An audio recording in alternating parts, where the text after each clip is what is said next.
Hi everyone, we're now going to be continuing the Flask tutorial where we will be seeing how to execute jobs in the background that take up a lot of computing power so your site can still load in the foreground. Now, the first thing we're going to do is either continue off from our last video where we set up blueprints and the basis for our website, or we can just start from scratch if you want to see just the general method of how to use it.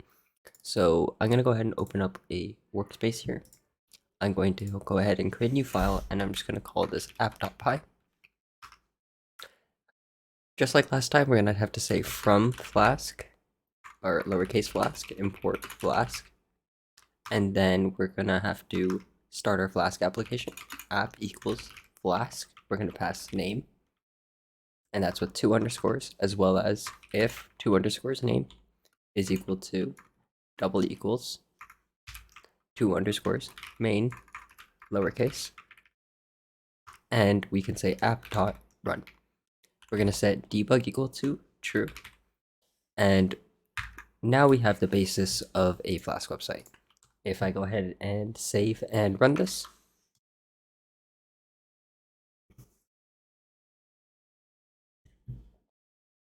saving and run this, you see that the Flask application starts.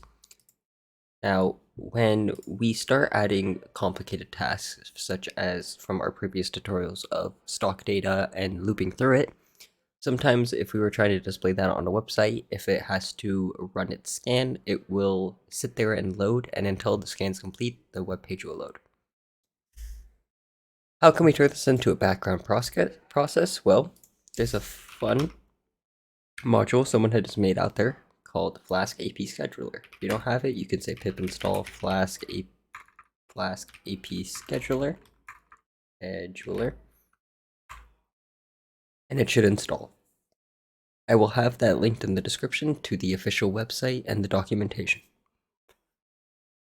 Once it's installed, the next thing you need to do is say from Flask_APScheduler import APScheduler. Next thing we want to do is we want to go underneath here and we want to initialize the scheduler. I'm going to say sketch is equal to APScheduler.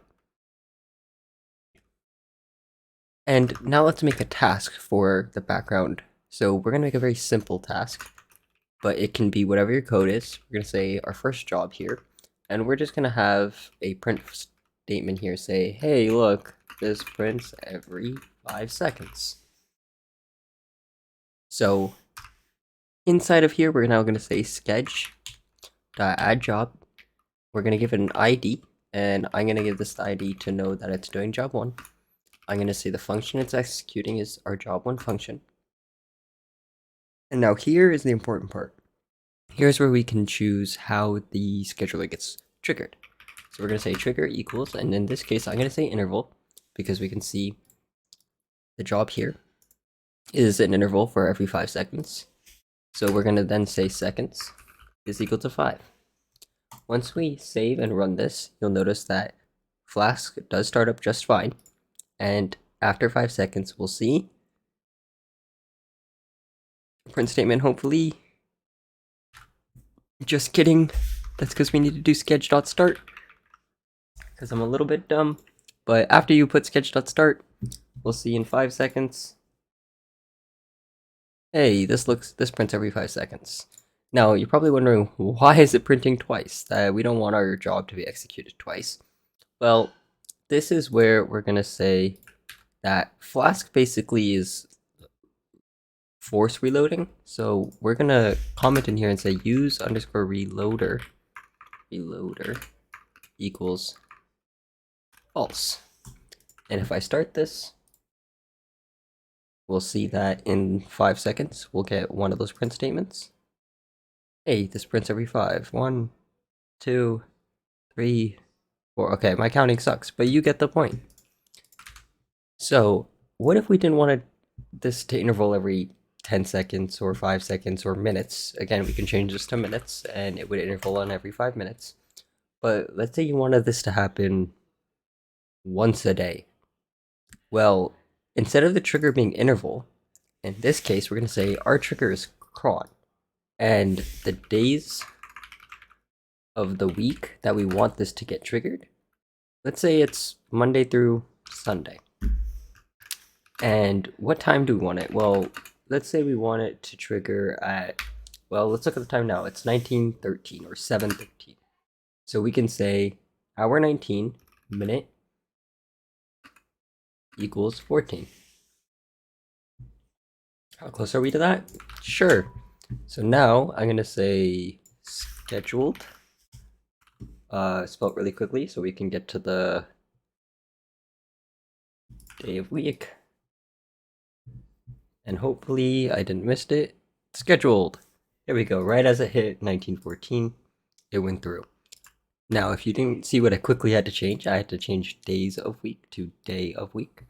So let's go through and one more time just say, here's where we initialize the Flask application. This is where we initialize the AP scheduler. This is the job. And this is where we add to the scheduler and give it an interval, date, or cron job, and give the necessary parameters. So again, if we were to change this to trigger or date, we would need to set the rest to a date. If it's a trigger, we need to set, or if the trigger is an interval, we need to set the interval, whether it's minutes, hours, or seconds. And if it needs to happen specifically at a time, every single time, we would use a cron job. So I just want to do this quick tutorial because I know a lot of people are trying to combine some of the tutorials of the Flask application with the stock data application, and now their web server is running really slow. So I just wanted to show how one way you can schedule jobs in the background. If you guys would like, we could actually go in the next video and talk about threading and how we can thread tasks together in the background on top of your Flask application. If you liked it, give it a like. If you enjoyed, subscribe. If you disliked it, hell, give it a dislike and let me know what you want in the future.